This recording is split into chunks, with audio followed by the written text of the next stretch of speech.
5 bells. Stand by all stations. Attention, all districts. A 5-alarm fire. 5 bells. Move in immediately. That's it. Let's roll. Let's go! Firefighters!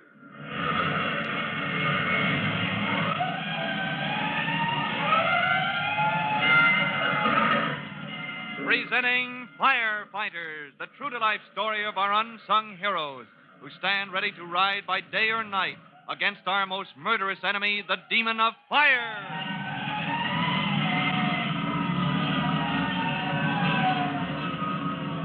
In just a minute, we'll join Tim Collins as he rolls to a fire, his first run since Tim joined the rescue company. Tim doesn't know yet what thrilling adventure awaits him at the fire scene.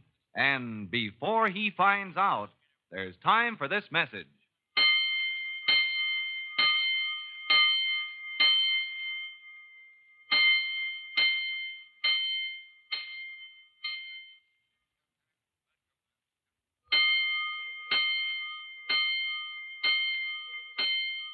Let's go, firefighters.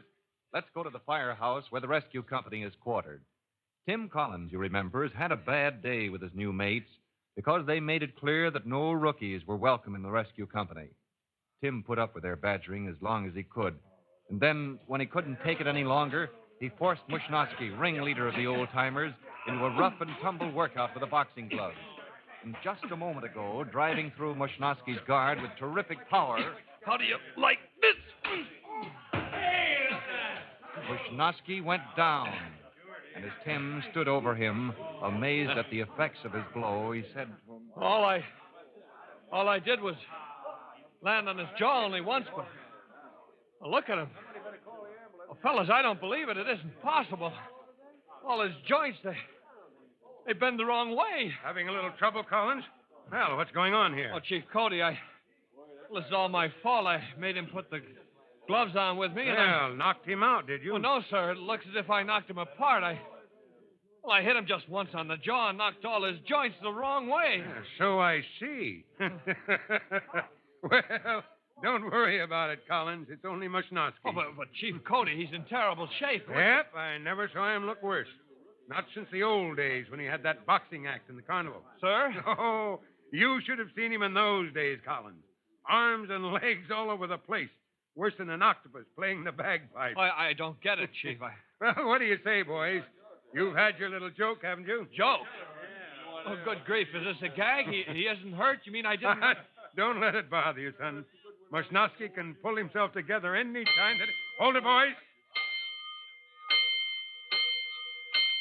Box 13, the private box. Box 13, that's for us. We roll. Where's that box, Watchman?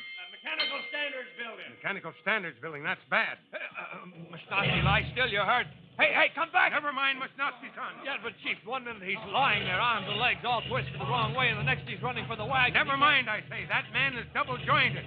He was an India rubber man in the old carnival days. Oh, then it was a gag. They were kidding me. Right up to the hilt, Collins. Now climb on that wagon. You're due to roll. Yes, sir. Hey, Smokehead. Come on, pull these boxing gloves off my hand so I can climb into my gear. All clear, Captain Jellybone. Let's roll.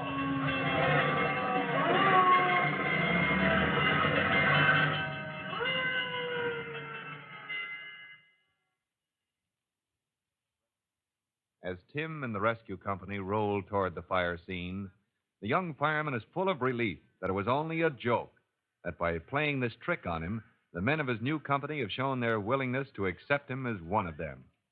As the first stew fire apparatus rolls from many directions toward the Mechanical Standards Company building, a man sits in an office on the 3rd floor, dictating a letter to a recording. The Mechanical Standards Company is engaged in, the business of the company is to, our records contain 2,000 pages of figures worked out by our engineers. And with these figures, we can tell you exactly how to design your machinery for the best and most economical operation in any... Not knowing that fire has broken out in the employees' cafeteria on the floor below, Mr. J. Cooper Lawley, first vice president of Mechanical Standards Company, continues to dictate in the privacy of his air-conditioned, soundproof office until... Inter-office speaker system. Confound it.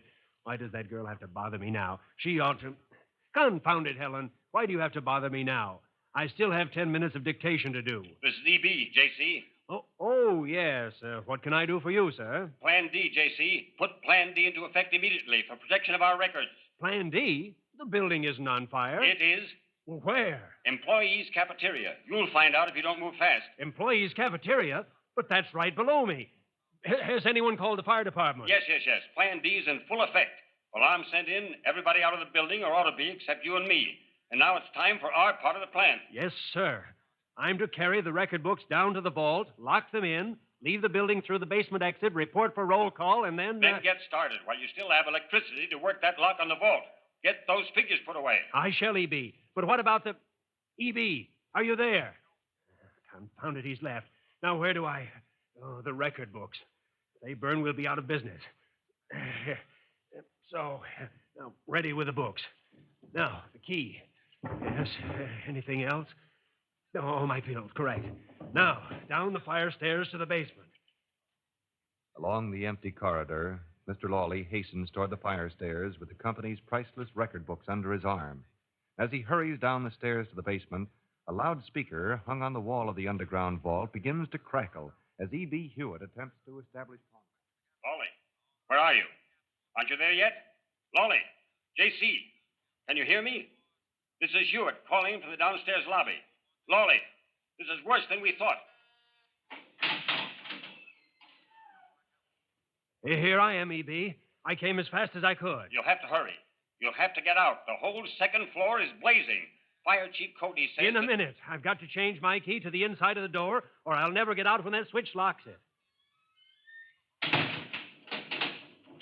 Lawley, are you there? Listen to me, J.C. Stand by for report, E.B. I'm putting the books into the inner fireproof box. Lawley, get out. The firemen are here. Everybody's out but you. Now, what next? All correct here in the vault, E.B. Records are stored away. Now I'm looking around the workroom. Windows locked, and I'm... Lawley, listen to me. Here, Chief Cody. You talk to him. Mr. Lawley, can you hear me? This is Fire Chief Cody. You've got to get out. We've got to pull the juice. Turn off the electricity in this building. But you mustn't. See here, if you turn off the electricity, I shall be locked in the vault. The door is controlled by a switch with a special key. I know, but man, you don't understand. That second floor may come crashing down on top of you. Chief Cody, my instructions are to follow Plan D. And it so happens it's now time for me... Here, the lights. Turn on the lights. You've cut off the electricity. I can't open the door, you fools. As the lights in the vault go dead and Lawley finds himself unable to open the door with his special key that controls the electric lock, Chief Cody, at the speaker in the lobby of the Mechanical Standards Building, calls out... Collins! Collins, come here. This voice box has gone dead. Yes, sir. Captain Jellybone says the cable must have burned through, Chief. I told him not to pull the juice till I gave the word. He didn't, sir. He didn't. We usually do. But we waited, sir. Now he says the fire cut the cable. Then the man is trapped. Who, sir? Lawley, officer of the concern here. Oh. Carried the important records down to a vault in the basement, following some plan they have for protection in case of fire. Oh, good grief, Chief Cody. How can we get to him? That's up to you, Collins. You're on the rescue company, aren't you? Oh, you bet I am, sir. All right, then. Do your job. Get that man out. And how you manage it is up to you. Yes, sir. Rescue company! This way! Man trapped in the vault! Let's have that foam. Hook up that foam generator. There's gasoline stored in this building.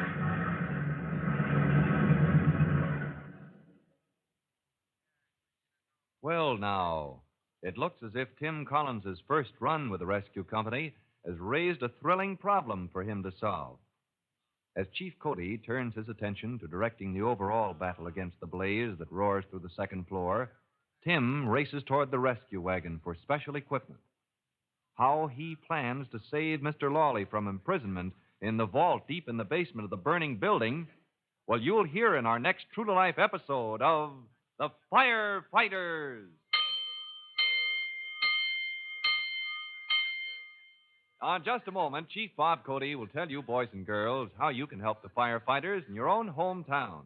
But first, here's a message you ought to hear. And now here's Chief Bob Cody with a special notice for the Firefighters Brigade. Chief Cody. Hello, boys and girls. This is Chief Cody. And I just want to point out that in any big company, you'll find plans. Now, these plans are made in advance to deal with the emergency of fire. Yes, sir. Most big companies have plans to protect life and property. And those fire safety plans are just as important as fire drill at school. You know, a few seconds can make all the difference between safety and disaster.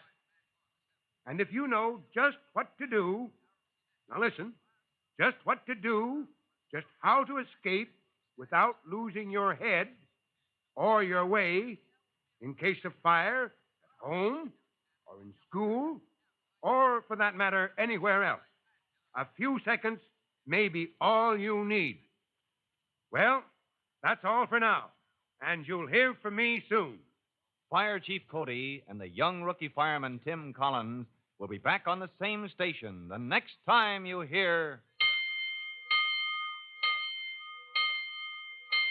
That's it. Let's roll!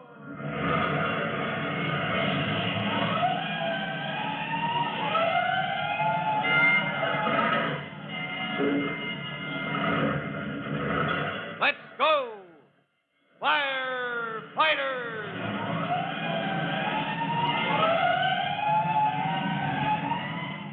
Firefighters is a copyrighted feature of William F. Holland Productions.